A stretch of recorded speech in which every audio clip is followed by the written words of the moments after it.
तुमच्याही अकाउंटमध्ये पैसे आलेत आणि तेही 3,000 रुपये. नेमकं घडलंय काय? तर मित्रांनो, महाराष्ट्र सरकारने काही दिवसांपूर्वी विधानसभेमध्ये जाहीर केलं होतं की लाडकी बहीण योजनेअंतर्गत प्रत्येक महिलेला जिच्याकडे लागणारे आवश्यक असणारे सर्व कागदपत्रे उपलब्ध असतील त्या प्रत्येक महिलेला प्रत्येक महिन्याला 1,500 रुपये महाराष्ट्र सरकारकडनं देण्यात येणार होते. आज ते प्रत्यक्षात महिलांच्या अकाउंटमध्ये येण्यास सुरुवात झाली आहे.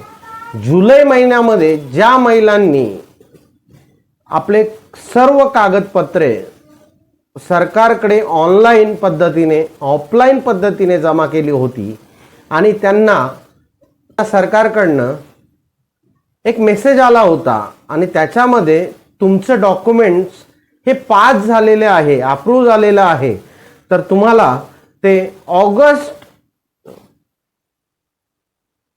15 ते 17 तारखेपर्यंत तुमच्या अकाउंट्समध्ये येतील असं महाराष्ट्र सरकारने जाहीर केलं होतं.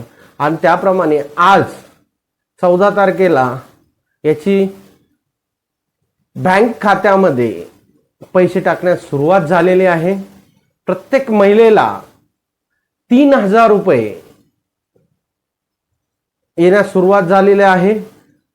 जुलै महिन्यामध्ये ज्यांनी हे रजिस्ट्रेशन केलं होतं त्यांच्या अकाउंट्समध्ये 3,000 रुपये येण्यास सुरुवात झालेली आहे. मी महाराष्ट्र सरकारला एक विनंती करणार आहे, तुम्ही ही योजना चालू केलेली आहे ती शेवटपर्यंत तुम्ही चालू ठेवा, परंतु याच्या व्यतिरिक्त महिलांना रोजगार उपलब्ध करून देण्यास मदत करावी, तरुणांना नोकऱ्या उपलब्ध करून द्याव्यात आणि